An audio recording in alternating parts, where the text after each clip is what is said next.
It really does feel like every few weeks or so, Beau DeMayo decides to come out of the woodwork to attack Marvel. Pretty much every time they release a new project or a new announcement, he has something negative to say about him. And now he's basically insinuating that he's going to drop some information that shows that they're racist at the company, which, on the one hand, I pretty much already figured as much. But on the other, he's not necessarily the best source of this sort of information because he's done some pretty, let's say, pervy things in the past, or at least he was accused of doing some pervy things in the past, which also seem reasonable. But right now, from someone on the outside watching this, because Marvel Studios is a company that was embracing that DEI stuff. He's kind of a product of that and he embraces that stuff himself. So when I see this kind of happen, I just think like, okay, well, let them fight it out and see what kind of stuff that they can expose on each other because frankly, I just kind of find it funny. Fired Marvel showrunner Beau DeMayo indicates he'll expose Kevin Feige before court date, accuses Marvel of disregarding Black stories. Now, this is coming from that Park Place. In recent developments that further spotlight his tumultuous relationship with Marvel Studios, former X-Men 97 showrunner Beau DeMayo has leveled serious accusations against the studio's handling of Black stories and talent. Alongside his public criticism of Marvel's output, DeMayo claims that Marvel doesn't take Black stories seriously and has hinted that he'll expose Marvel boss Kevin Feige as his court date against the company gets closer. I don't know why he's not just releasing this information now, but I don't know, maybe he just wants to save something for the court later on. On social media platform X, DeMayo responded to conversations about the upcoming Marvel project Wonder Man, which controversially features a race swap protagonist, a Black version of a historically white character. The comment he replied to questioned whether the show was going to be satire, and this is what he said here. Is a screen grab of it. I really want this show to be good, but this makes sense as Marvel Studios does not take Black stories or Black people or our stories seriously. How could they when they have top execs making race jokes about Black writers and notes meeting or saying, well, you can pitch that because you're Black. And I pretty much think that this is probably true.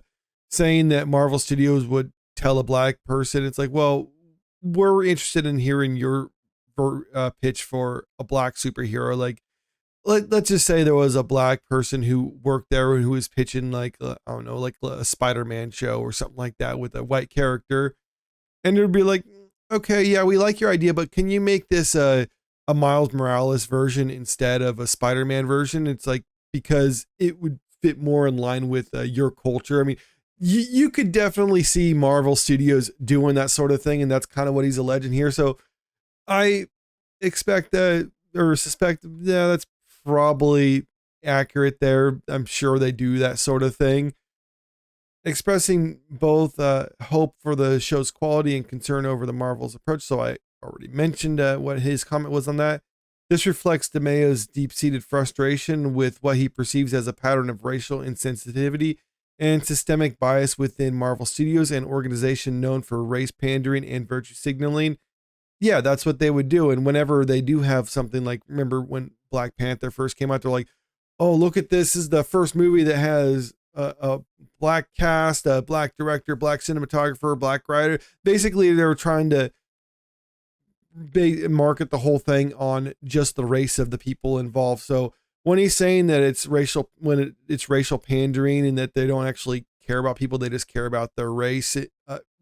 Yeah, I mean, they've shown in the past that that's 100% true. What he's alleging here. His critique resonates with his broader disconnect with Marvel following his firing from X-Men 97. That separation was clouded by allegations that DeMayo sent inappropriate photos of himself to male staff members. DeMayo has reportedly denied these allegations. And this is something I think is probably more accurate because back when X-Men 97 came out, he was fired before it premiered. And I remember there was a lot of talk at the time. It's like, this is pretty strange for Marvel to publicly fire the showrunner of their new show before it even premieres. You would think that they would only do that if there was something serious that happened. he said it was because of racism and other things like that. And then they, or no, or was it because he was gay? I think it might have been a combination of the two, but either way, Marvel then decided to defend themselves by saying, like, no, we fired you because you were sending suggestive photos to staff members.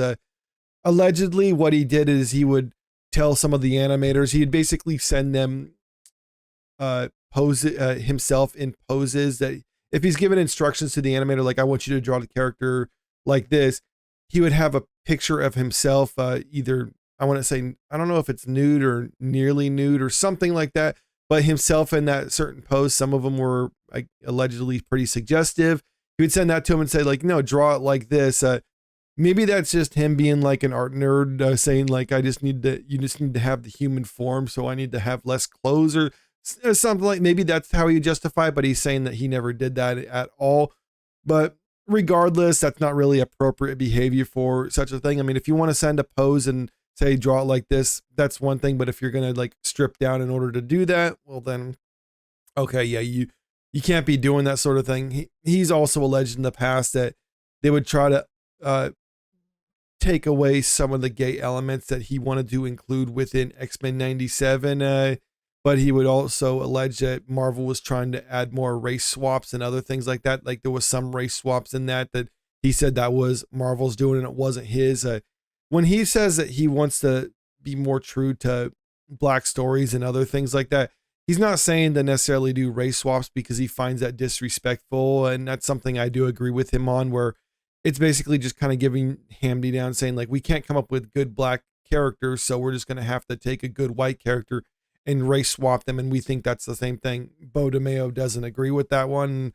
I agree with him on that end, but I don't necessarily agree that you need to have Black stories specifically. I think just tell good stories. If they happen to feature Black characters, then that's fine, I guess. I don't think you necessarily need to go and look out for them particularly, but whatever. I mean, that's just kind of what he's saying. So anyway, YouTuber Yellow Flash quickly responded to DeMayo's tweet with a pointed comment noting, woke whites are the fakest of them all, which he actually responded to this, saying, the truth is, there's truth to this.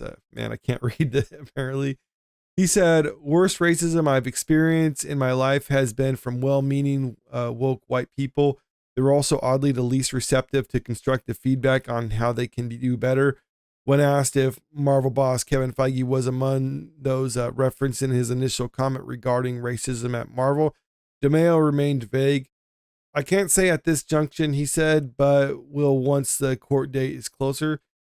Now, I do find it strange that he's not able to say at this time right now. You'd think with all the accusations that he would at least allude to certain people, but he's not really saying specifically on this one. And I don't know. I mean, I think if Kevin Feige was more involved, he would probably be a little bit more pointed in his criticism towards Marvel. I'm kind of inclined to think Kevin Feige isn't necessarily one of the people directly involved, because there's a lot of executives at Marvel Studios below Kevin Feige. So he's not necessarily involved with all these meetings and things like that. So maybe he is, maybe he isn't.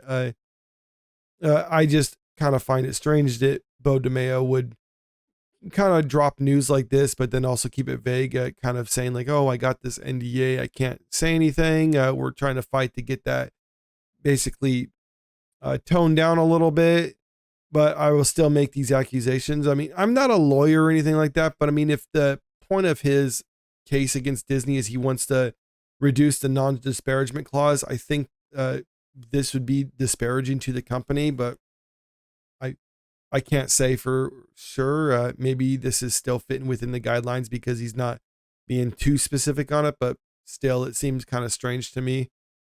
Previously, DeMayo's attorney, Brian Friedman, filed a lawsuit against Marvel Studios in September seeking to invalidate the non-disparagement provision in DeMayo's separation agreement with the company. Friedman contends that the clause violates new California law designed to limit the scope of non-disclosure agreements, particularly those that could prevent employees from disclosing information about unlawful acts in the workplace, such as harassment or discrimination. So I guess we'll have to wait and see what happens when it comes to this case. what if it actually does win and he can start disclosing information, what he'll actually say as a result of all this. Now, just because he's able to speak on even if it is released, that doesn't necessarily mean he can't defame the company. He still very much could be open for defamation cases against the studio and against certain executives if he starts saying accusations and naming names. Disney might sue him for defamation as a result of all this. But I would think if the allegations are true and he has some receipts to back it up, they probably won't. So when this all gets settled, I guess we'll have to wait and see Disney's response. And like I said, this is assuming that he actually wins his case or what information comes out during the actual case. But right now, it's basically just one person throwing accusations at Disney, Disney kind of doing the corporate defending themselves. But as I was saying at the start, I think there is some merit to what he's saying, but just because he's not necessarily the best source for this sort of information, I'm just kind of taking a, let them fight it out approach. But let me know what you think about this in the comment section below. Do you think what he's saying about Disney is true here, or do you think he's just making this up because he's a bitter ex-employee? Comment below. And also, if you haven't already, make sure you click that subscribe button if you want to stay up to date with the latest entertainment news. And don't forget to click that like button and share this video out there because it really helps out with the channel. Thank you.